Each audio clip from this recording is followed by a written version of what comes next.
Hi, we're talking today to couples counsellor Keren Hadad-Taub. Hi Keren, how are you? Hi, I'm fine. Good, thank you. Keren, let's talk a little bit today about relationship issues. When should a couple go to a counsellor? Well, ideally, a couple should go to a counsellor when they start feeling something is off. Even before that, even let's say a couple is just married or just had a baby. These are good points, good time points to go and go to a counselor because there are really problematic areas that you know that things are changing, that your life is changing, and challenges are ahead. So it's a good time to go and tune your tools and build a safe environment where you can talk to each other and listen. These are really good points. It's like having your car serviced once in a while. And especially before the winter, you know, you have to change the wind wipes and you have to check your brakes. So look at it as going before the problems happen. But if problems do start, if you do feel you're drifting apart, if you do find yourself in an argument and saying things you wish you hadn't, that is a good time point to say, now I'm going. It doesn't mean that I'm getting a divorce, and it doesn't mean that things are really tough. It means that I need help, that I care enough about this relationship and my partner and my children to make it work, to say I need help. And of course that after a big crisis, a major crisis, that's a good point to get to go to a couples counselor and say, I need help. Because even if you are pondering if you want a divorce, if you want to take a break from the relationship, it is important to do it with a professional, so you know what the consequences are, so you know you've level-headedly thought about that decision and not made it on a whim. And so these are some little pointers to decide when it's time. What happens if one or the other spouse doesn't want to go for the counseling? That is usually the question. Usually it's the wife that says, I need help, and the husband goes, no way. I'm not going to a stranger to talk about our problems.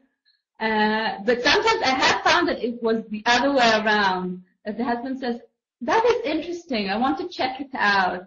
And the wife goes, no, I'm not going to go to somebody who tells me I'm wrong. I'm always right. Usually, when it comes down to it, when you feel that it's really important to you, then you go to your partner and you say, we need help, and I am going. Please come with me. This is the time and place. And then we try. We try for one session and see if it works. And usually we continue, because it's very important to me to listen to both sides. My place is not to judge, but to create an environment where both of you can talk and express yourself safely. But it can happen that only one partner is ready to do the work, even if they're both there, by the way. But even if only one of them shows up, then the chances of the counseling working for the couple decrease substantially. But then we can work on the person who comes in on their own issues, and they can use and learn tools to communicate, and that may help in the relationship with their partner, but it may also help with other relationships. Because if we know how to express ourselves and how to listen, then we gain another tool and another way to make life easier. Keren, who does the relationship change when a baby's born? We used to think that it only changes the mother. But now we know that it also changes the father.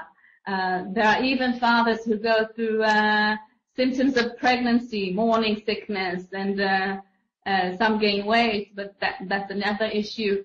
But it changes both parents, both the mother and the father.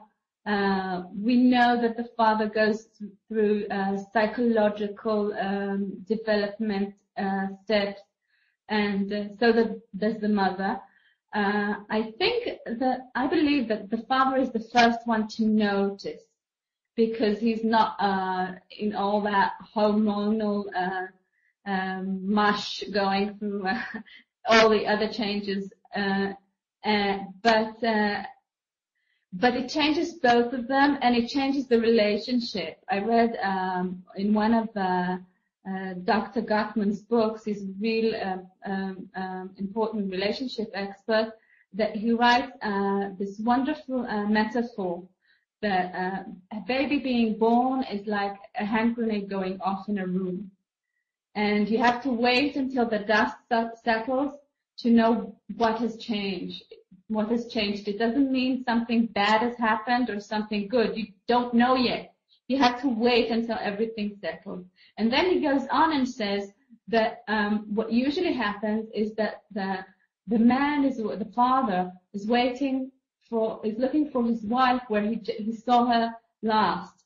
But she has continued on in her journey.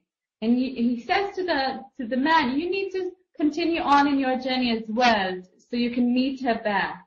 Because the intensity of taking care of the baby, which is usually what the mother does, because she felt the changes in her own body, and because she's breastfeeding, and because she's usually there on maternity leave, she's very in touch with the baby and what has happened, and it's very intense.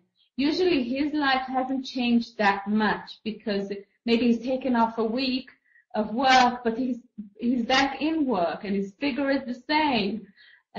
So he doesn't really feel the changes as intensely as she does. But he also has, he can take a big breath and say, okay, things have changed. And she doesn't have that yet in her. She doesn't have the strength to do it. But they've both changed dramatically. The question is, who has the time to say, hey, we've changed? What advice can you share with married couples on communicating with emotional integrity? Well, that's a big one. And I think you should start small. You should start by finding the little, a good example is when you're both watching a TV show and one of you is bored. Then say, well, I would really love it if you could change the channel, because I don't really like watching that. Which, when you find a couple who's in love, they always love the same programs and love the same colors and the same foods. So the first step in finding that you've matured is saying, I'm not really that into the Mondial or the World Cup in football. But we can find other things to do together. So that's a small step. Another step is saying, when you feel that you're a little upset at something that was said, I wouldn't mind if you would have said it differently. I respect that you don't really want to go to my parents' house tonight, but I would have loved it if you would have said it 2 days earlier when you heard we were making plans. And try finding little steps, saying something and seeing how it goes, and then saying something that is bigger, because that is part of our intimacy.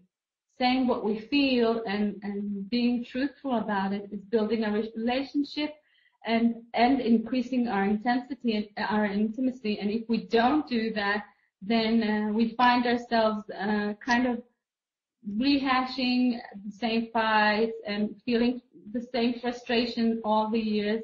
And also our partners, or even if it happens to us, if our partners don't say to us what they like or don't like, then we guess, and we continue guessing wrong if we don't get a response saying, this is not the right way, try going a little to the other side.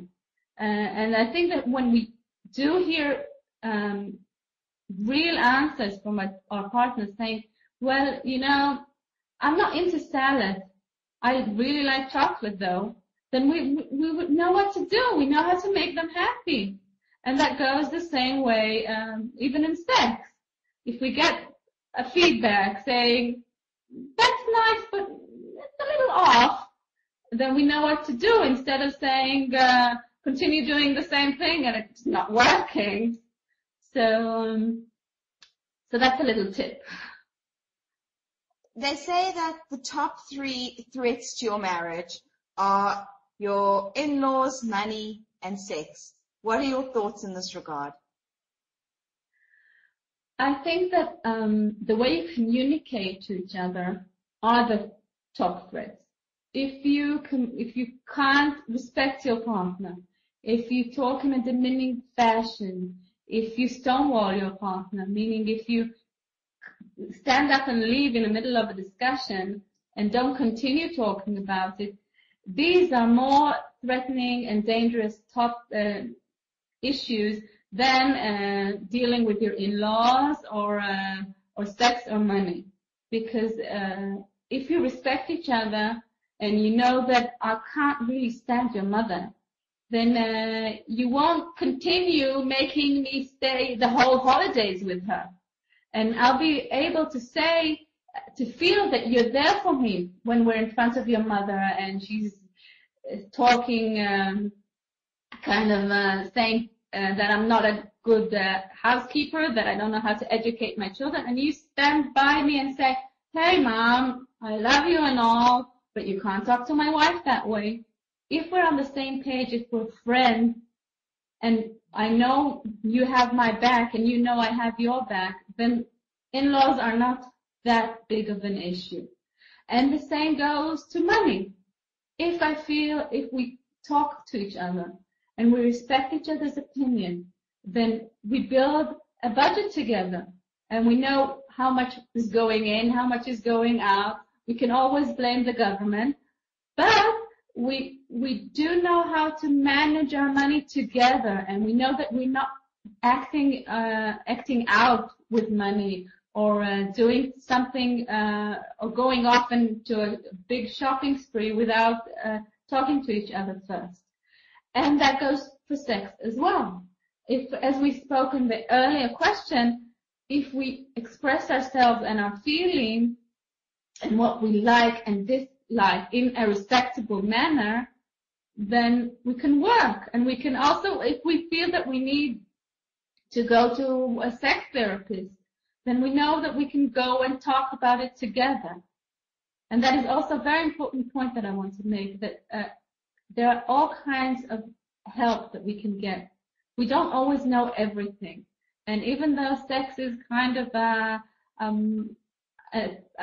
primal instinct, sometimes things don't go exactly right. And it is important to go and get help when it's needed, and to find a reliable sex therapist that you can go to and work out these issues, because they do in fact influence our lives in a lot of ways.